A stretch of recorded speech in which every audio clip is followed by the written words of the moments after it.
quando às vezes nos vê trilhando um caminho oposto, aquele que é para a gente trilhar, Ele vai com o seu amor. Ele vai às vezes com a sua palavra, mesmo que para nós é como se estivesse tomando ali, né, um remédio que dói. Mas ela se torna, aquela palavra que parece ser amarga, ela se torna doce como mel. Porque esse Deus, Ele sempre quer o progresso da sua igreja. E se Ele fala é porque Ele ama. Se Ele fala é porque Ele está vendo. É como eu sempre falo, Deus, Ele vê. A nossa história já foi completa. A nossa história já está escrita nas mãos do Senhor. Já tem tudo, o começo, o meio e o fim. E Ele com certeza sabe o momento de cada passo da nossa trajetória. Eu e você não sabemos a curva que vai ter no caminho. Eu e você às vezes enxergamos o nosso caminho sempre reto.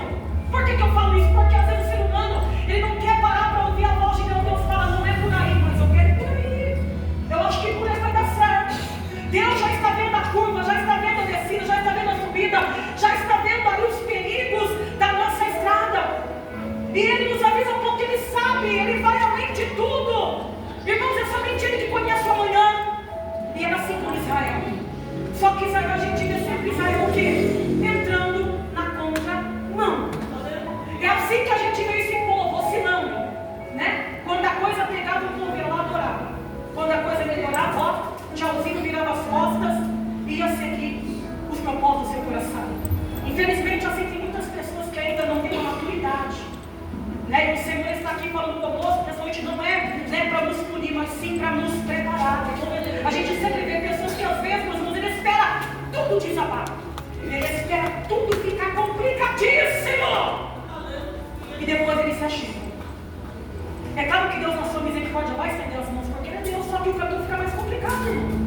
Não é melhor a gente já estar preparado, não é melhor a gente já alicerçar nossa casa, nos tomar um posicionamento, ter um telhado que é cobertura, por quê? Porque quando a chuva vier, quando a tempestade vier, a gente vai estar lá na posição, pode vir para lá, pode vir para cá, nós estamos firmados e fundados sobre a rocha eternal, que é Cristo, a rocha eternal.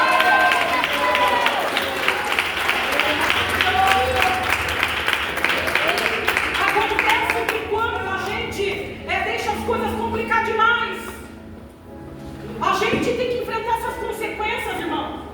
E eu falo, a gente tem que dar um jeito. Quando nós estamos na vontade do Senhor, aprenda bem, Ele vai se responsabilizar. Tá, mas está difícil, mas Ele vai se responsabilizar. Está complicado.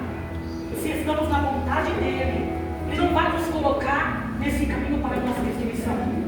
Mas todas as vezes que a gente toma caminhos desnecessários, não é a gente tomar, não vou dizer que não vai ter jeito, só que vai ser mais difícil. É por isso que muitas pessoas, às vezes, ele se achega e ele não tem paciência para enfrentar as consequências que ele mesmo causou. Aí depois começa a questionar, até se levantar contra Deus, mas ele não vê que foram consequências que ele próprio causou. Está entendendo? Israel era dessa forma. Eles faziam tudo ao contrário e depois vinha. Só que Deus amava tanto como ama o seu povo, que Deus sempre ali prepara uma porta de escape, como foi falado aqui. Deus ali permitia assim a opressão, Deus permitia ali momentos difíceis, como permitiu este cativeiro, a qual nós sabemos ali que Deus havia falado, e como aqui já mencionamos, Deus, o nosso Pai, Ele quer resolver as coisas conosco, falando, conversando. Está entendendo? Aconselhando? Só que muitas vezes não é assim. E era assim que aconteceu com Israel. Deus falava, usava um, usava outro, e quando o povo não gostava muito, o que acontecia ali com o povo do passado? Maltratava os profetas, punia os profetas, chicoteava, colocava no cárcere, e assim por diante, como os irmãos já conhecem, os profetas verdadeiros sofriam e sofrem até hoje quem é verdadeiro. Porque a verdade é o preço, a verdade dói, a verdade nos confronta, só que a verdade liberta, a verdade transforma, a verdade luta, a verdade, ela faz coisas inexplicáveis na nossa vida, dói, mas vai produzir frutos dignos de arrependimento, vai produzir bênçãos incomparáveis, porque a bênção do Senhor nos enriquece e não nos acrescenta dor. A bênção do Senhor nos enriquece e não nos acrescenta dor, diz a palavra. E foi assim. Enfim, irmãos, Israel não ouve, e o Senhor falou, não vai ter jeito. Eu queria resolver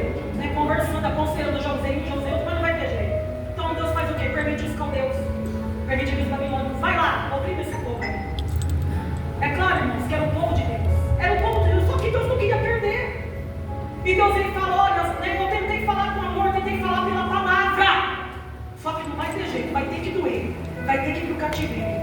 Só que depois do cativeiro, tenho certeza que vai haver cura, vai haver transformação, vai haver esperança. Enfim, aquele povo vai para o cativeiro. Se você observar a palavra, tanto aqui em Isaías, como também em Jeremias, você vai ver que o povo sofre naquele cativeiro. O povo passa batalhas.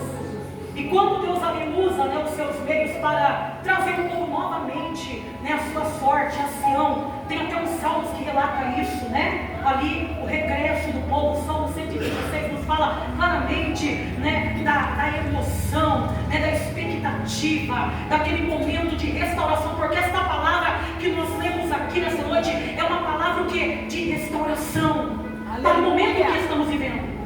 Essa palavra que nós lemos aqui nessa noite é uma palavra de renovo e também de esperança para o futuro.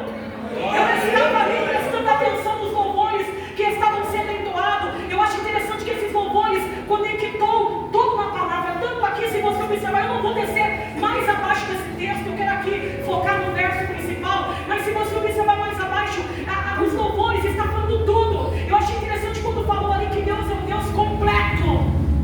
Ele não faz pela metade. E está entendendo que quando essa palavra chega aqui para Israel, se você observar os capítulos anteriores, foi o capítulo o quê? De sofrimento.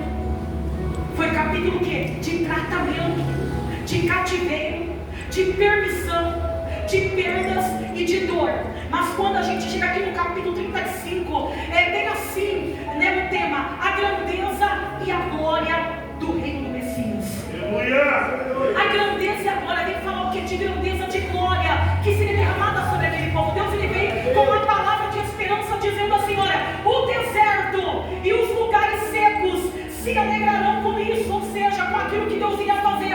E por que deserto? Porque o povo está voltando de um cativeiro, aonde o povo ficou lá, praticamente 70 anos sofrendo. O povo ali abandonou os seus projetos, abandonou os seus sonhos. O povo ali até mesmo deixou de lado a verdadeira adoração. É por isso que a gente vê a palavra do Senhor falando lá em Salmo 137, que nos salgueiros eles penduraram a sua harpa, se esquecendo até mesmo de cantar. Naquele momento de opressão, eles penduram a sua harpa e deixam de lado a verdadeira adoração. E também no Salmo 126 nós vemos ali o Senhor profetizando o regresso, o retorno, e dizendo assim, quando o Senhor nos trouxe do cativeiro, diga ó Sião, nós estávamos como os que sonhava. Sabe o que é isso? Sabe quando você enfrenta aquele momento de luta, de dor, aquele momento de prova, aquele processo que está doendo, de repente você tem um sonho que tudo é diferente, e quando você acorda você fala assim, olha, é só um sonho, a luta está aqui ainda, o problema está aqui ainda, a enfermidade está aqui ainda, o meu esposo, a minha esposa está aqui ainda, não quer saber de Cristo, os meus filhos ainda estão nessa situação, tudo está no mesmo lugar. Você acorda e fala, foi só um sonho. Mas aqui a palavra diz que eles estavam como os que sonhavam, só que não era apenas um sonho, esse sonho se tornou realidade. Realmente Deus agora está permitindo que o povo volta, que o povo volta, e eles declaram grandes coisas que o Senhor para nós, e por isso é que nós estamos alegres. E esta palavra começa a se cumprir aqui no livro também do profeta Isaías 35, onde fala que os lugares secos e os desertos iriam florescer como as rosas, porque, como a gente já falou aqui, o povo volta. Quando o povo retorna para Sião, irmãos, o povo estava sem esperança. Sabe quando o povo fica ali estagnado? Sabe quando Deus começa a falar? É um novo tempo, floresça, coloca a mão no arado, recomeça, eu tenho restauração. Só que o povo está ali parado, não consegue ouvir a voz de Deus, e Deus vem aqui usar poderosamente esta palavra, dizendo, olha, é tempo de florescer. Os desertos, o momento de sequidão acabou, e agora pode se alegrar, porque irão florescer como a rosa, abundantemente florescerá e se alegrará. Deus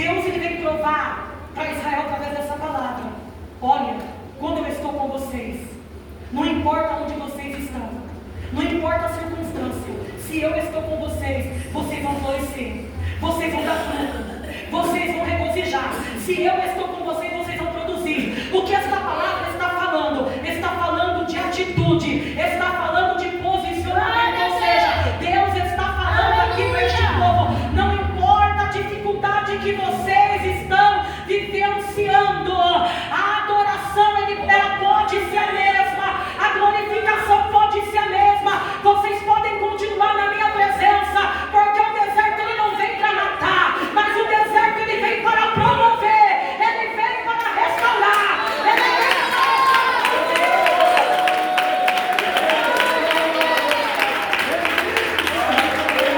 o Senhor está falando aqui para este povo. Olha, preste minha atenção: irei exultar como a glória do Líbano, eu vou confortar as mãos fracas e vou fortalecer os joelhos trementes. Preste minha atenção: quando aquele povo chega lá, irmãos, quando o povo retorna, o povo está o quê? Sem esperança.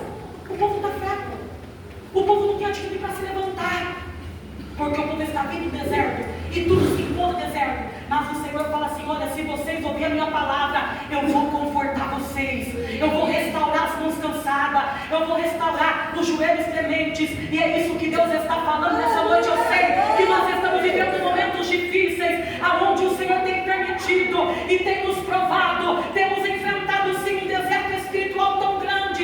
E eu sei que isso está acontecendo, sabe por quê? Porque Deus está tentando chamar a nossa atenção, e nós muitas vezes estamos com os olhos fechados, os ouvidos tampados, estamos cegos às vezes espiritualmente. E olha o que está acontecendo no cenário do mundo. A gente olha as pessoas e vê as pessoas desesperadas, vê as pessoas às vezes culpando fulano, culpando o ciclano, culpando a economia, culpando esse ou aquele. Mas a igreja que tem visão do céu, a igreja que tem visão espiritual, ela sabe que o Senhor está nos chamando para fazer a diferença neste tempo de deserto, neste tempo de calamidade. A igreja precisa se posicionar, a igreja precisa fazer a diferença, a igreja precisa permanecer na palavra, permanecer no caminho santo, permanecer na adoração. Não se dobre nem para a direita e nem para a esquerda, mas continue olhando para o alvo, o autor e consumador da nossa fé, Jesus Cristo.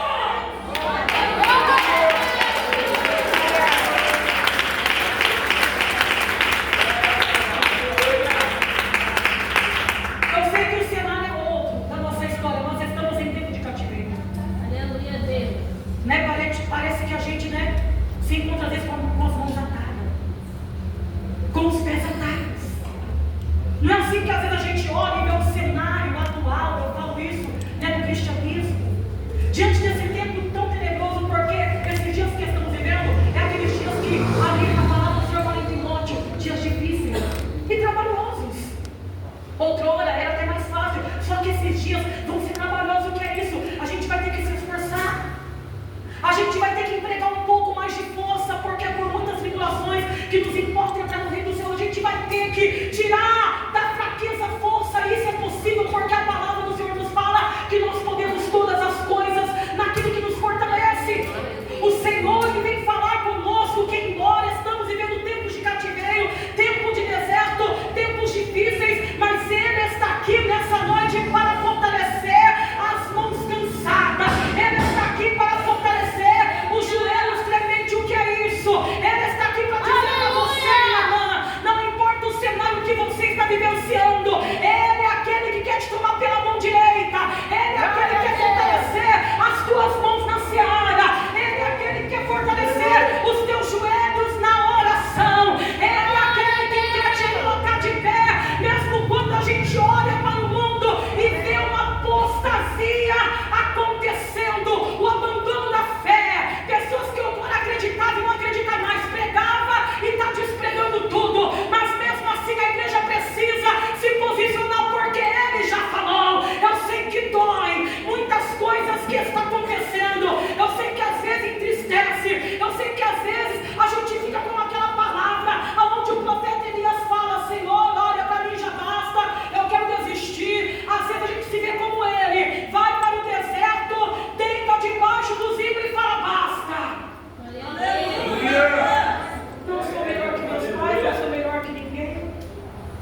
Se o fulano, se o ciclano que era, né, dizem o fogo da parede, ele está aí, vivendo a sua vida sem compromisso, por que eu vou ficar aqui? Por que eu vou ficar aqui adorando? Por que eu vou ficar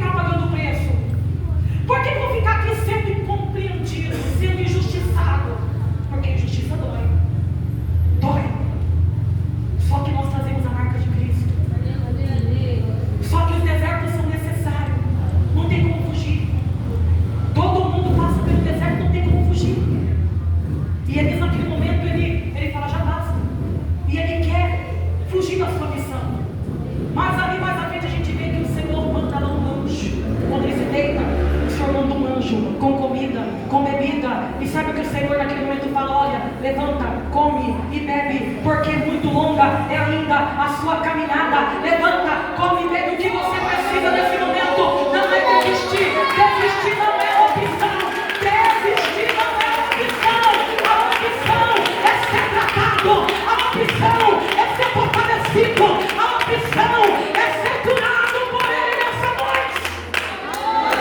Ah, irmãos, porque uma vez que nós somos tocados pela sua mão, uma vez que nós somos agraciados pelo seu poder, uma vez que essa palavra se cumpre, que Ele conforta as mãos fracas, que Ele fortalece os nossos joelhos, que Ele fortalece a nossa fé, a gente vai e vai com a graça. E sabe por que nós estamos aqui? É porque é pela graça. Porque se você olhar para o que você está passando, você não estaria aqui. Se você começar a observar o que você está vivendo, dá medo. É como Pedro, né, que está andando normal por cima das águas, mas quando começa a observar o vento, ele olha, para e cai. Assim é a nossa vida. Não observa não o caminho que você está, mas nessa noite olha com quem você está. Olha que ela está do teu lado. A gente vê aquele Elias que pensa que está sozinho e desiste, e depois entra no Monte Carmelo e fala, olha, eu tenho sido zeloso e ninguém está nem aí. O Senhor fala o que para Elias? Olha, eu reservei para mim 7.000. Tem remanescente. Quem são os remanescentes? É aqueles que não se rendem. Quem são os remanescentes? É aqueles que não desistem. Quem são os remanescentes? São aqueles que podem não estar de ponta cabeça, o negócio dele é com Deus. Quem são os remanescentes? É aqueles que têm maturidade suficiente para colocar no seu coração e dizer, olha, eu aceitei, foi Jesus. Aleluia. A palavra dele é fiel, não importa o que o homem está fazendo, o homem é homem. Eu estou olhando para Jesus. Eu vou seguir o exemplo dele. Eu vou seguir as pisadas dele, mesmo no deserto, nesse tempo tão difícil. Eu quero olhar para ele, porque quando eu olho para ele, eu encontro força. Quando eu olho para ele, eu encontro graça. Quando eu olho para ele, a minha alma se alegra. E nós temos aqui, como eu já falei, o Senhor mostrando por essa palavra para Israel. Olha, é tempo de vocês se levantar. E essa palavra aqui, ela fala tanto, meus irmãos, da restauração física, como também da espiritual. Ela aponta para um novo começo e também aponta para o futuro do Messias. Se vocês observar a palavra, vocês vão ver que Deus está falando para aquele povo, olha, agora que vocês voltaram nesse processo, vocês precisam recomeçar e fazer diferente, porque vem vindo aí um tempo ainda mais magnífico, vem vindo um tempo ainda mais impactante. E a palavra, ela começa a falar, meus irmãos, até mesmo ali, se você observar mais à frente, daquilo que o Senhor iria fazer, daquilo que Cristo iria fazer com a sua chegada. Esta palavra é uma palavra profética, e ela está falando o quê? Da providência de Deus na nossa vida, em meus desertos, tanto física quanto espiritual. Se você observar aqui a palavra, você vai ver que Deus está falando para aquele povo que chegaria um novo tempo, um tempo de cura, aonde os cegos não seriam mais cegos, tanto fisicamente como também espiritualmente. A palavra fala que o Senhor iria levantar aqueles que estavam paralíticos, e isso se cumpre lá na frente quando vê a João Batista. Ele manda os seus discípulos, isso é Lucas 7, à frente você vai ver que João Batista, ele manda 2 de seus discípulos ir até Jesus.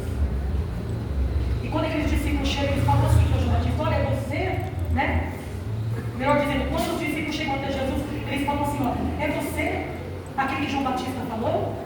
Que havia que há de vir? Aí sabe o que Jesus manda dizer para eles? Jesus faz milagres inexplicáveis lá. São Lucas 7 adiante você vai ver. 20 adiante você vai ver. Que quando os discípulos chegam para questionar Jesus se era ele, Jesus começa a fazer o que? Milagre. Começa a abrir os olhos do cego, começa a limpar o leproso, começa a realizar curas maravilhosas e fala, ali, vocês estão vendo? Vai e volta dizendo que o cego anda, que o cego vê, que o coxo anda, que o leproso é limpo. Vai e volta dizendo que aqueles que estavam em trevas estão vendo a maravilhosa luz. Vai e volta dizendo que é um novo tempo. Glória a Deus, aleluia. Vai e volta dizendo que o Messias veio antes do santo caminho e vocês verão a glória do Senhor.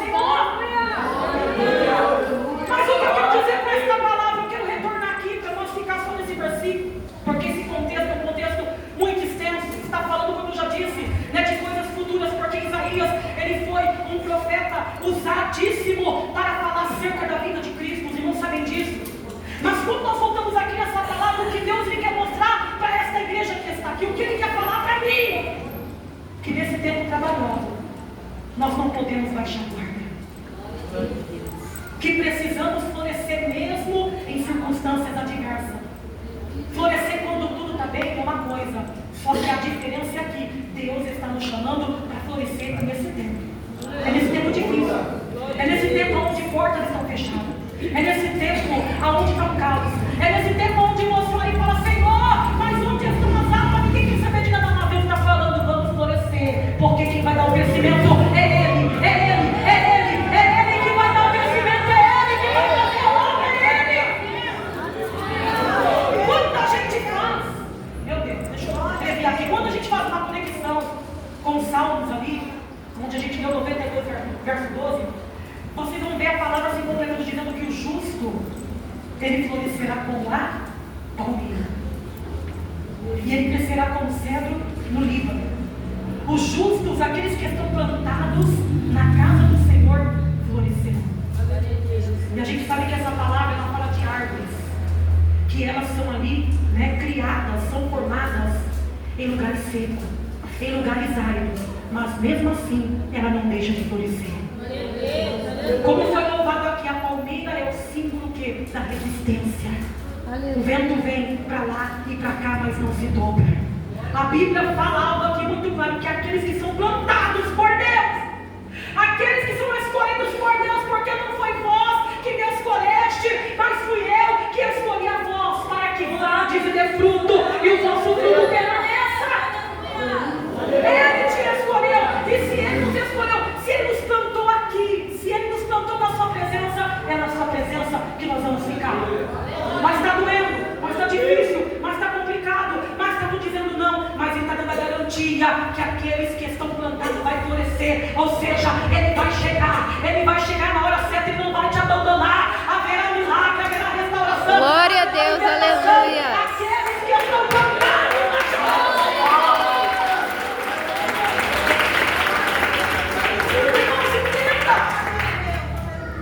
quando eu olho para essa palavra, eu vejo o quê? Aqueles que estão na mão de Deus. O que é ser plantado por Deus? É estar nas mãos de Deus.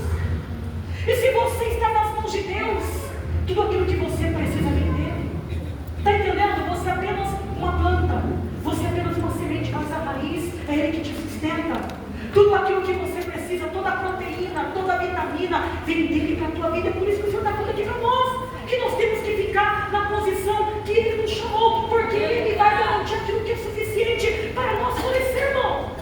A gente vê lá, a respeito dessa palavra, falando que o Senhor nos chamou para anunciar a sua obra e dizer que nele não há injustiça. Quem são esses justos? São perfeitos? Não. Justo é o quê? Justificado por Ele. Somos justificados por Ele. Nós não temos justiça própria, mas a partir do momento que nós entregamos a nossa vida para Ele, somos justificados por Ele. E a palavra está falando aqui que nos chamou para anunciar as suas obras. Então Deus fala para mim e para você: se nós baixar a guarda, nós vamos perder, mas se nós continuar, Senhor, eu estou aqui, eu estou nas tuas mãos, Ele vai nos fazer florescer. E o que é isso? Ele vai abrir caminho onde não tem, Ele vai abrir porta onde não tem. Foi como Aquiles aqui, para encerrar rapidamente, porque eu não me permite mais ir mais a fundo dessa palavra. Mas a gente vê que quando Aquiles, ali no tempo dos juízes, quando ela recebeu aquela terra, a terra era o quê? A terra era o quê? Era o quê? Era seca. Não é assim que fala em Juízes, quando ela recebe, ali aquela terra, a terra era seca, mas ela pediu fontes superiores. Ela pediu fontes tanto em cima como também embaixo, para que ali aquela terra viesse o quê? A ter água e produzir. Ela floresceu no deserto, ela pediu, os joelhos dela, ela clamou, e Deus ali preparou, ela floresceu. A terra era árida, mas ela pediu, ela ficou na posição e não desistiu da sua terra, ela ficou firme e floresceu. A gente vê Esther florescendo em tempos difíceis, a qual ela não teve oportunidade de ligar o seu povo, falando na ótica natural, mas quando ela entra em jejum e oração, ali Deus se manifesta. Então entenda bem, irmãos, eu poderia ficar aqui falando várias vezes, mas eu creio que você entendeu essa palavra, e que Deus está falando: apenas fique na minha presença, e o resto eu vou fazer. Apenas fica onde eu te plantei, porque a tua raiz está aí. A tua raiz está aí, seja como a palmeira, que inverna para lá e inverna para cá, mas não cai,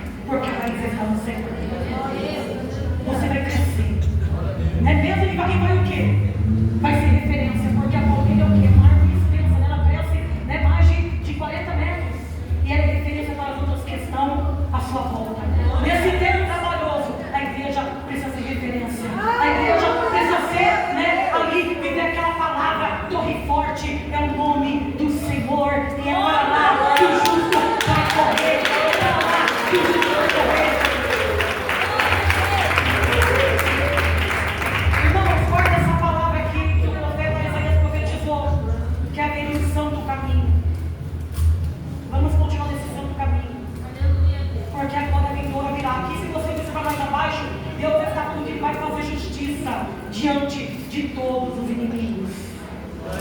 Não vai ficar assim, não. Não vai ficar assim. Vivemos num mundo de injustiça, mas se você observar que a palavra fala que a grandeza e a glória do Messias para a justiça. Glória a Deus. Haverá justiça. Então fica firme nesse caminho. Fica firme. Somos peregrinos. Fica firme. Fica firme nessa palavra. Amém? Porque a vitória já está garantida no nome de Jesus. Aleluia.